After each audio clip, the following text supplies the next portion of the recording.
All right, guys, I'm going to just share a simple, hard truth that a lot of people don't want to accept, but I'm going to explain to you guys the reason why.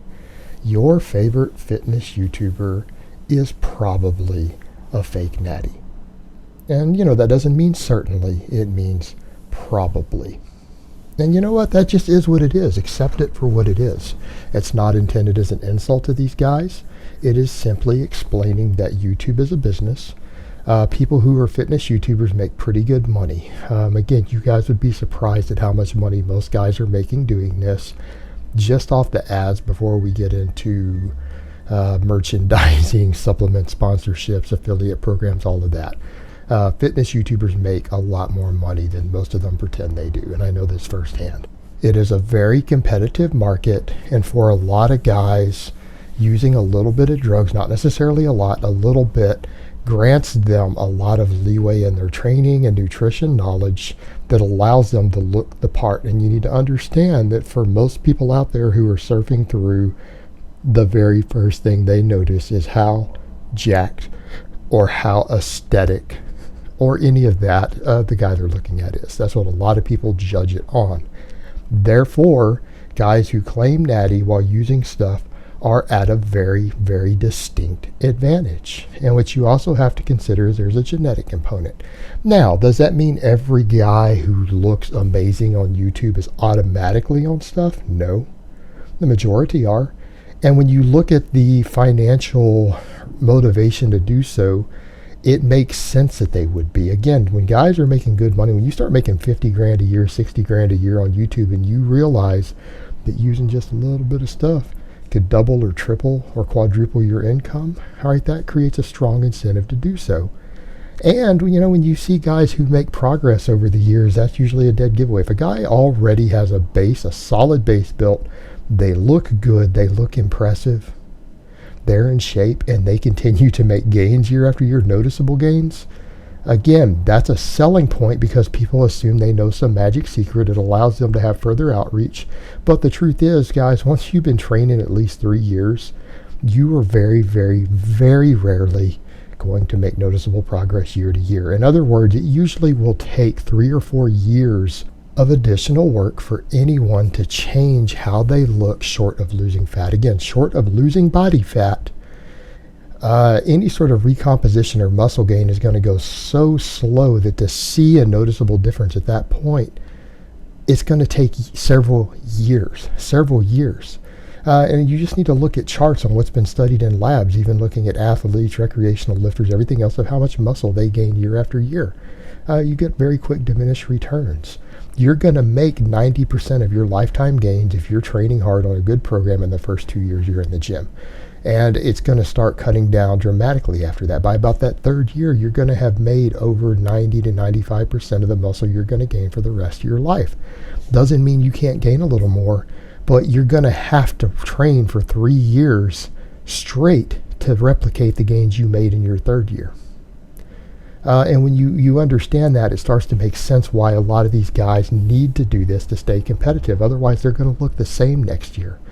They're not going to improve, and it's hard to sell information, particularly for people who care about aesthetics, and that's what most of the people come into fitness. They care about aesthetics more than performance, unfortunately, and aesthetics sell. And to make dramatic aesthetic changes in short periods of time, meaning less than 3 to 4 years, either requires you to have noob gains, it requires you to have detrained and then made a dramatic change again off muscle memory, or it requires additional stuff being thrown in.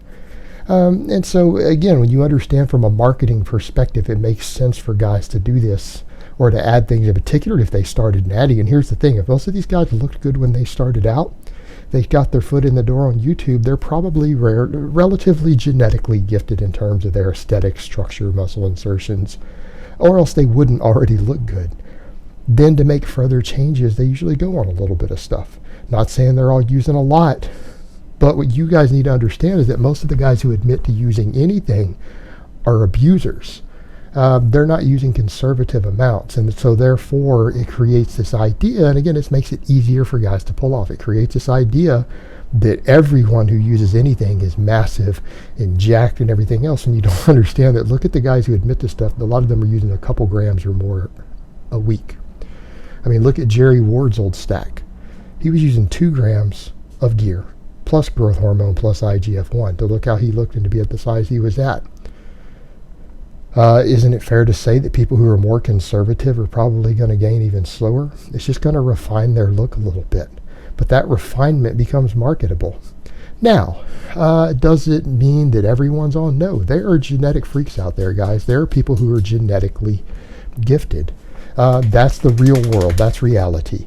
There are people who are very, very genetically gifted who don't have to use anything to look amazing.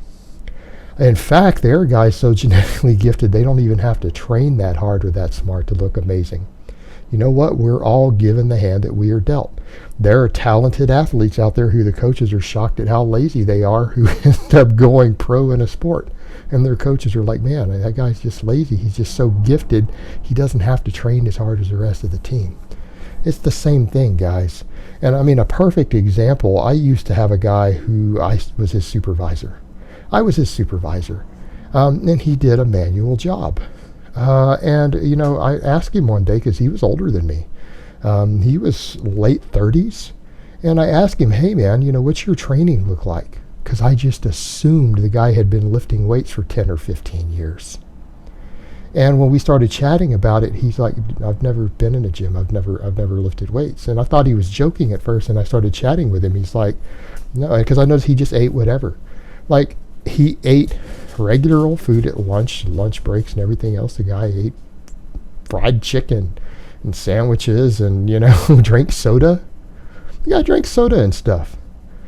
But he walked around with about 17-inch arms with bicep veins up them.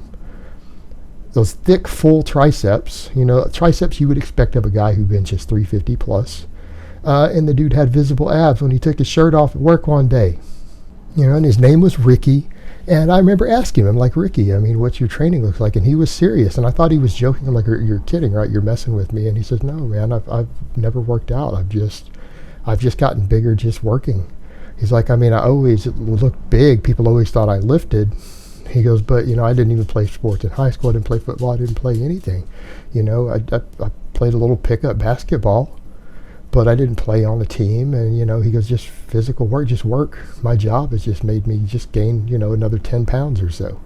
But even then, I'm looking at him going, you've only gained 10 pounds of muscle doing this. So it's kind of like, the guy was like 195, 200, about 5'10", 5'11", with visible abs. He'd never lifted weights, never worked out in his life. So, I mean, when you look at someone like that and go, you would think this guy had some training knowledge. You know, you're thinking, you know, how many curls and chin-ups does this guy do? And you find out he doesn't work out at all. And that's the point with the genetically gifted guys.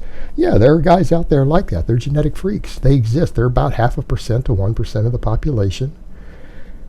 But here's the point. Yeah, some of those guys will get into YouTube fitness and they start training, but do you really think they can teach you anything? In other words, Ricky had never worked out a day in his life, was in his late 30s, and ate whatever he wanted, didn't track anything, was probably 10, 11, 12% body fat, with 17-inch arms, with bicep veins. Literally knew nothing about training, didn't even know how to perform a curl, didn't know anything about calories, literally knew nothing.